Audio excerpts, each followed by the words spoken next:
Seigneur vous bénisse. Merci de prendre encore part à ce rendez-vous de nouveau départ avec Maman Sorel. Je suis très heureuse de vous savoir de plus en plus nombreux à m'écouter, à écouter ces vidéos. Cette vidéo très enrichissante parce que vous savez, nouveau départ, le but de ce programme, c'est quoi? C'est d'amener chaque personne, chaque créature de Dieu, chaque personne qui sait que c'est Dieu qui l'a envoyé sur terre et tout, qui l'a envoyé pour un but. Donc c'est pour vous remettre sur les rails, pour vous ramener sur le chemin.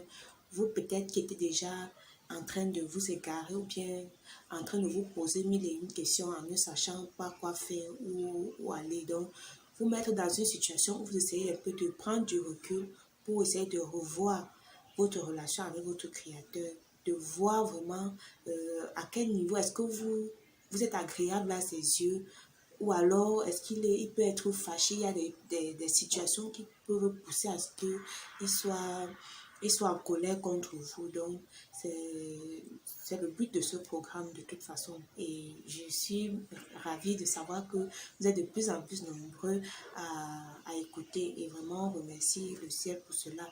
Et on va donc profiter pour ensemble confier ce programme entre les mains de Dieu. Père éternel, je te dis infiniment merci. Merci pour ta présence. Merci pour tous tes enfants connectés à l'instant. Et je voudrais qu'à travers ma bouche, Seigneur, que tu puisses parler à chaque personne où qu'il se trouve, que tu puisses toucher et impacter à tout jamais sa vie, sa carrière, sa famille, son foyer, afin qu'il prenne un nouveau départ avec toi, qu'il redécolle, qu'il redémarre, pour que tu sois celui qui soit glorifié et qui soit fier de chaque enfant ici présent. Merci Seigneur. Alors, on va parler de quoi? On va continuer avec les ruses du diable, parce qu'on avait déjà fait une première partie. Donc aujourd'hui, il est question qu'on continue à s'appesantir là-dessus, parce que vous savez, comme je le disais au cours de l'émission précédente, le diable, si vous n'avez pas regardé l'émission, c'est toujours dans la chaîne, vous regardez simplement Ruse du diable partie 1. Vous allez voir ce qu'on avait déjà dit. Alors, le diable, on le sait bien, c'est notre ennemi commun, c'est notre adversaire commun. Et il faudrait que chaque enfant comprenne même les enjeux qui l'attendent. Tu n'es pas en train de vivre ta vie au hasard. Tu n'es pas sur terre au hasard. Si tu es sur terre, c'est pour un but précis. Et sache que, de même que tu es là, que tu aies fait quelque chose ou que tu ne l'aies pas fait, le simple fait que tu existes et que tu as des projets, que tu as des talents, que tu es beau, que tu es heureux, que tu es jeune ou tu es vieux. Et ce message est universel, parce que Dieu ne connaît pas ta situation sociale ou ta race ou ton ethnie ou ta culture, quoi que ce soit, parce que Dieu est universel, puisqu'il est amour, et l'amour c'est quelque chose d'universel. Tout le monde comprend le langage de l'amour, donc ce n'est pas une histoire de race, de religion ou quoi que ce soit. Donc, je voudrais t'inviter simplement à savoir que tu as un défi majeur qui t'attend, un défi de haute taille qui t'attend. Et pour pouvoir connaître ce défi, il faut même comprendre les enjeux qui se passent. Sache que Dieu, en t'envoyant sur terre, notre créateur, celui qui a créé tout ce qu'on voit ici, en nous envoyant sur terre, nous a équipés. Il nous a donné le pouvoir de dominer sur la création. Ça veut dire quoi? Sur les plantes, sur tout ce qu'on voit. Et ça a suscité la jalousie d'un ennemi commun qui était là depuis tout le process, qui est le Satan, qui est le diable, qui est l'esprit du mal, l'esprit de la rébellion, l'esprit de la désobéissance. Parce qu'il a osé se rebeller à son créateur. C'est pour ça qu'il a été déchu. Et il n'a pas perdu de ses pouvoirs et de son autorité. Il n'a pas perdu de cela. C'est pour ça qu'il utilise toujours ces stratagèmes-là pour continuer à injecter son venin de la désobéissance, du mal, du cœur de pierre, pour te pousser à pousser les limites et à irriter le cœur de Dieu. Donc il y a deux entités qui s'affrontent. Le bien, l'amour qui est Dieu, qui est la vérité, qui est tout ce qui est bien. Et maintenant le mal qui est la rébellion, l'orgueil, l'hypocrisie, le mensonge, les meurtres, la calomnie et tout le sabotage. Tout ce qui est mauvais, tout ce qui est... D'ailleurs son nom l'indique. Quand Dieu lui-même dit que quelqu'un est mauvais, que c'est l'esprit du mal, Il faut comprendre que vraiment, il s'agit de quelqu'un qui a vraiment la ruse, la stratégie de maîtriser comment manipuler, comment pivoter, comment pousser tel bouton, et ainsi de suite, pour parvenir à ses desseins. Et ces desseins qui sont quoi? Te détruire par tous les moyens, voler tout ce que tu possèdes, faire tout et pour tout que tu t'éloignes de la présence de Dieu. Parce que quand tu es dans la présence de Dieu, il ne peut rien te faire. Ses pouvoirs sont limités à ce niveau. Qu'est-ce qu'il va donc faire? Il va tout faire pour t'éloigner de la présence de Dieu, de la protection ou de la couverture spirituelle de ton Dieu. Dieu qui est tout puissant, il va tout faire pour t'éloigner de là. Et une fois que tu es éloigné de la présence de Dieu, il va réussir à semer la mauvaise herbe, donc à te mettre certaines idées dans la tête et maintenant à te pousser à dénigrer même Dieu, rejeter Dieu et chercher à évoluer par tes propres desseins parce qu'il sait qu'au final, tu ne pourras pas t'en sortir et tu vas tomber, tu seras détruit.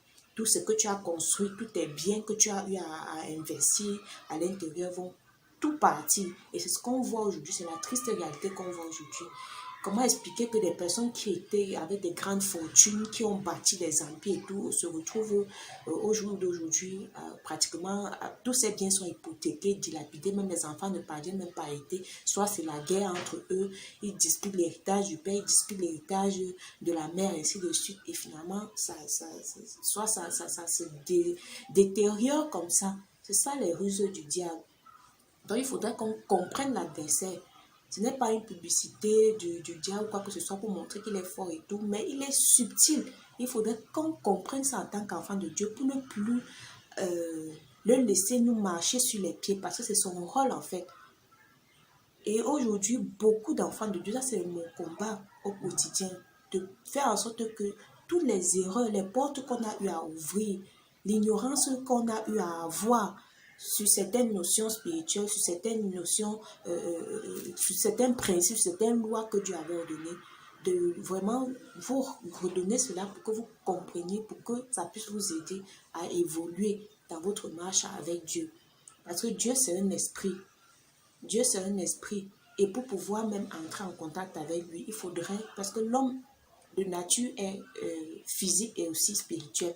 Donc, de même que tu nourris ton corps physiquement, tu bois de l'eau, tu prends des vitamines, tu prends, même spirituellement, ton corps spirituel, tu dois aussi le nourrir. Le nourrir par quoi? Par la connaissance des lois de Dieu, des principes que Dieu donne.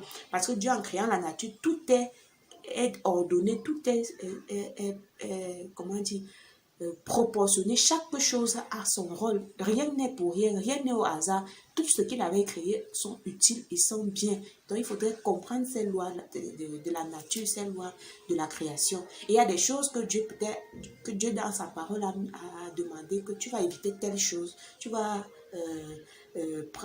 consommer telle autre chose, tu vas faire comme ci, tu vas faire comme ça. Donc donner des lois comme ça pour que tu puisses, c'est comme un code de la route. Pour pouvoir conduire, savoir conduire, il y a des restrictions que le feu, quand c'est vert, c'est comme si. C'est comme ça que Dieu fonctionne aussi avec les êtres humains qu'il a créés. Donc, en envoyant les êtres humains, il a donné son code de la route. Et maintenant, lui, en tant que le Père, il nous prend, étant donné que nous sommes ses bébés, nous sommes ses enfants, je prends par exemple le rôle, quand on a souvent, pour ceux qui ont la chance d'être parents, toi, en tant que parent, tout ce que tu veux pour ton enfant, c'est son bien. C'est qu'il soit heureux tous les jours. Mais quand tu vois, par exemple, que ton enfant pose des actes qui peuvent même être dangereux pour lui, tu vas commencer tu vas lui lui donner des restrictions, que ne touche pas le feu avec ton doigt, ça va te brûler. Ne prends pas la lampe pour appuyer, ça va te couper, ainsi de suite. Ce sont ces lois-là que Dieu met. Nous, en tant que parents, on aime tellement nos enfants qu'on donne ces lois. Ce n'est pas qu'on va, par amour pour nos enfants, tout ce qu'il va faire, on va dire non, c'est bien ce que tu fais. Non, il y a des moments où il y a danger. Quelque part, il y a des situations qui peuvent nous pousser à la mort. C'est pour ça que Dieu met des lois et des barrières. Ne traverse pas la route sans regarder à gauche et à droite. Ne pars pas entrer dans l'eau sans savoir nager, sinon tu vas te noyer. Oh, l'eau est bien.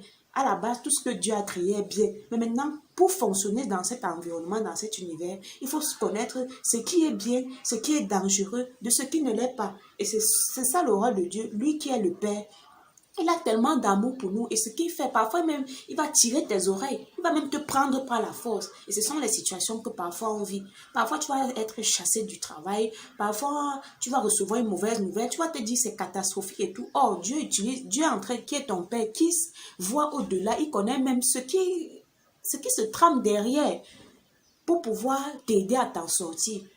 Parfois, c'est dans une relation que tu es, une relation amicale ou bien familiale et autres. Peut-être tu es entouré de quelqu'un qui est un serpent, qui a l'esprit du serpent. L'esprit du serpent, c'est quoi? C'est quelqu'un qui est sournois, qui n'avance. On sait que le serpent n'avance jamais droitement. Il va à gauche, il va à droite. Donc, c'est quelqu'un qui, à côté de toi, n'est pas sincère. Ça peut être un ami, ça peut être un collègue, ça peut être un patron, ça peut être un membre de ta famille, ça peut être un voisin. Et cette personne à qui tu confies par exemple les secrets de ton entreprise, tu confies les secrets de ton foyer, ainsi de suite. Mais cette personne ne le prend pas bien et va plutôt comploter avec, parfois va même contracter des esprits pour venir te faire du mal. Que tu aies des couches de nuit, que tu aies même une fausse couche, peut-être tu vas annoncer j'ai un retard, ainsi de suite, il va aller chercher à enlever, que tu perdes cette grossesse, que ton mariage se gâte, que tu perdes ton emploi, qu'on te chasse, ainsi de suite. C'est comme ça que le diable fonctionne. Et Dieu, lui, tout ce qu'il veut, c'est quoi? Il veut notre bien. Et qu'est-ce qu'il veut? Qu'est-ce qu'il nous demande? Dieu ne veut pas nos maisons, Dieu ne veut pas notre argent, nos comptes bancaires, tout ce que Dieu veut. Voilà la bataille, voilà partout là où se trouvent les enjeux, la bataille même que chaque enfant de Dieu. Tout ce que Dieu veut, c'est notre cœur. C'est notre cœur. C'est quand on l'aime. Et c'est comme ça que, comme Dieu veut notre cœur, le diable aussi à côté veut aussi notre cœur, veut corrompre notre cœur. Dieu veut que notre cœur soit comment? Que notre cœur soit plein d'amour. Et comment reconnaître que quelqu'un, que tu reflètes en fait le caractère de Dieu? C'est quand dans ton cœur tu es quelqu'un qui fait le bien, qui aide, qui est ouvert. Et ceci sans hypocrisie ou bien sans rien attendre en retour. Mais tu le fais par amour, par compassion pour l'être humain. Donc, Dieu veut notre cœur, ça veut dire quoi? Il voudrait qu'on ait de l'amour, qu'on soit des personnes qui aiment les autres, indépendamment de tout. Et puisque Dieu veut notre cœur, ça veut dire quoi? Il veut aussi notre attention quelque part. Il veut aussi qu'on le mette comme priorité parfois, à chaque fois même d'ailleurs, parce qu'il le dit, tu aimeras le Seigneur, ça c'est le plus grand commandement que je te demande, tu aimeras le Seigneur ton Dieu de tout ton cœur, de toute ton âme, de toutes tes pensées, de toutes tes forces même. Donc il voudrait que dans tout ce que tu fais, qu'il soit au centre, que tu sois ta source d'alimentation. Donc, c'est comme si c'est chez lui que tu viens brancher ton chargeur. Tu branches ton chargeur chez Dieu pour avoir l'énergie au quotidien, pour avoir la force de vaquer à tes occupations quotidiennes tous les jours, pour avoir la force d'éduquer tes enfants, de les orienter sur le droit chemin, pour avoir la force de pouvoir faire des voyages, des va-et-vient et tout et tout. Donc, tu sais que non, j'ai mon Père qui veille sur moi, il me guide, il me protège, je n'ai peur de rien, je suis fort, je suis plus que vainqueur, je suis courageux. Et c'est comme ça que tu vas chasser la peur et certaines peurs. Et c'est comme ça qu'on dit devenir une nouvelle créature avec Dieu. Devenir une nouvelle personne, avoir une nouvelle identité. Or, le diable, c'est tout le contraire. Quand il veut corrompre notre cœur, c'est pour semer en nous la peur, la crainte, la paresse et surtout la désobéissance. C'est comme ça que le diable fonctionne. Et quand je vois derrière tout ça, ce que je ressens même, et ce que je reçois même comme révélation, c'est quoi? C'est que Dieu est tellement miséricordieux. Et pourquoi est-ce que Dieu est si miséricordieux? Dieu est miséricordieux, ça veut dire quoi? Il nous pardonne tellement, il laisse même passer certaines choses. Pourquoi? Parce qu'il sait que l'être humain à la base ne peut jamais faire le mal de lui-même. Si l'être humain pose un acte qui est négatif, c'est parce qu'il a été soit possédé par l'esprit du malheur, ou alors il a reçu cette mauvaise semence-là. C'est pour ça que Dieu sait que l'être humain ne peut jamais faire le mal de lui-même. C'est comme Adam et Ève, ces enfants qu'il a posés dans le jardin d'Éden. Lorsqu'ils ont Il a fallu, ils étaient bien, ils vivaient en paix, ils étaient heureux, ils mangeaient, ils vaquaient à leurs occupations. Donc, il a fallu que l'esprit du diable, l'esprit du serpent entre au milieu d'eux pour commencer à leur dire, est-ce que Dieu a vraiment dit? Est-ce que ceci? Non. Comme tu vois là, Dieu même c'est un menteur. Si c'est que tu traverses les lois qu'il a dit, tu vas voir que tu vas devenir aussi puissant, tu seras aussi comme Dieu pour s'aimer l'orgueil dans le cœur. Et c'est comme ça que tu vas commencer à avoir des pensées qui commencent à réfléchir que hey, ça peut être vrai. Quand tu ouvres la porte, c'est comme ça que beaucoup d'enfants de Dieu perdent les bénédictions et les grâces de Dieu. Tu perds ton jardin d'Éden, tout ce que Dieu t'avait donné comme ça, comme bénédiction. Ton jardin d'Éden, c'est quoi? Parce que beaucoup m'ont dit non, c'est des histoires, c'est la même chose qu'on vit aujourd'hui. Aujourd'hui, tu es Adam, tu es Ève, tu as reçu ton jardin d'Éden. Ton jardin d'Éden, ça peut être quoi? Ça peut être ton mariage. Ton jardin d'Éden, ça peut être ton travail. Ça peut être les enfants que Dieu t'a donné d'encadrer. Ça peut être l'ONG que Dieu t'a donné de superviser ou bien de coordonner. Tout ça peut être un poste que tu as été installé dessus et tout. Quand tu reçois cette bénédiction-là, sache que ça ne plaît pas au Dieu. Il va venir entrer parce qu'il est là. C'est comme ça. C'est comme ça. Il va entrer au milieu de toi pour commencer à s'aimer la mauvaise herbe dans tes oreilles. Pour que tu t'éloignes de la présence de Dieu. Parce que quand, sous la protection de Dieu, il ne peut pas. Il va chercher à t'écarter. Peut-être chercher à ce que la personne même... Quand le diable a réussi à corrompre Ève, il a fallu qu'elle s'éloigne de son mari parce que le mari, Adam pouvait être quelqu'un, un ami proche qui allait chaque fois te dire que non, fais attention, le chemin que tu prends là, c'est dangereux.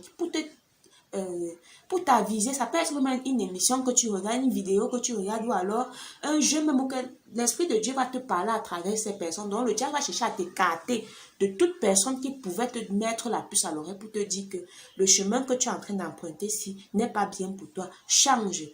Il va chercher à t'écarter. Quand tu es déjà isolé, il va commencer à te mettre des idées dans la tête. Que non, ne parle même plus, ne prie même plus. Tu pries pourquoi? Hein? Est-ce que Dieu existe? Il te met les mauvaises pensées comme ça dans la tête. Et c'est comme ça que tu baisses la garde.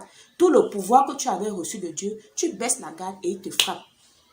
Et quand tu es déjà en désaccord avec Dieu, tu vas te justifier avec quoi? Qui va te défendre encore? Tu vas faire comment?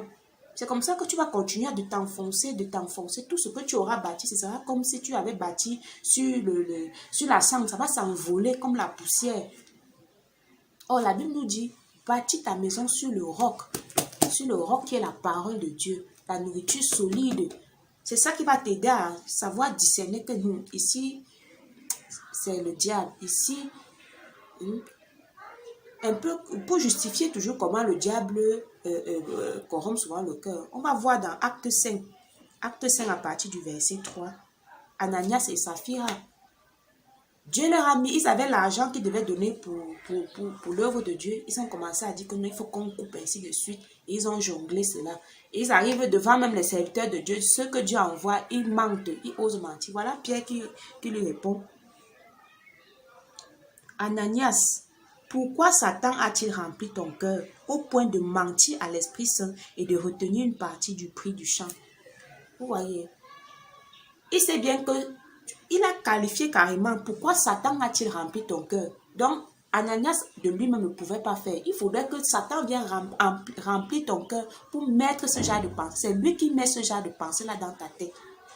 C'est lui qui met ce genre d'idée ce genre de pensée d'aller vendre Jésus dans Judas. C'est lui qui met ce genre de pensée dans Caïn. La preuve en est que quand Caïn même a tué son frère Abel par jalousie, malgré tout ce qu'il a fait, Dieu savait que c'est le diable. Et il a dit que ouais, Seigneur, tu me punis comme ça, machin. Il a dit, malgré tout, toute la miséricorde de Dieu, Dieu a quand même mis une marque que je te mets cette marque au front pour que si quelqu'un te voit et qu'il ne puisse pas te faire du mal. Et c'est toujours par amour. Dieu sait que l'être humain de nature, fonctionnement n'est pas mauvais. L'être humain est bon parce que tout ce qu'il a créé est bon. Quand tu vois déjà un individu, un patron, un collègue qui pose déjà un acte qui t'offense, qui blasphème ou qui fait quelque chose qui va à l'encontre des principes de Dieu, sache que le diable a déjà rempli son cœur. Comme ça avait rempli pour Ananias et Saphira. Comme ça avait rempli pour Pierre. Malgré que Pierre avait été appelé par Jésus pour être son disciple, ça n'a pas empêché de régner Jésus 3 fois. Et tout ça, c'est quoi? C'est le diable. Parfois, Jésus même appelait ses apôtres, arrière de moi, Satan. Que c'est Satan qui est en train de parler dans toi là maintenant. Je connais déjà. Puisqu'il connaissait bien les ruses du diable. Parce que le combat n'est pas physique, il est spirituel. Donc ne t'en prends plus à t'emporter avec tes collègues, avec tes voisins, ainsi de suite. Sache déjà que derrière l'acte qu'il pose aussi, quels sont les enjeux, qu'est-ce qu'il y a, quel est le but même de ça. Tu commences à rester concentré sur ta mission et tu ne te laisses pas distraire par le diable. Donc c'était le message que je voudrais vous apporter parce que le diable est tellement méticuleux et tellement subtil dans ses méthodes. Et Dieu est miséricordieux, il sait ça. Et qu'est-ce qu'il voudrait? Il voudrait voir ton degré d'attachement à lui. Quand tu aimes quelqu'un, tu lui donnes ton cœur. Ton cœur, ça veut dire quoi? Tout ce que tu fais, c'est pour qu'il soit heureux, qu'il ne soit pas fâché en fait.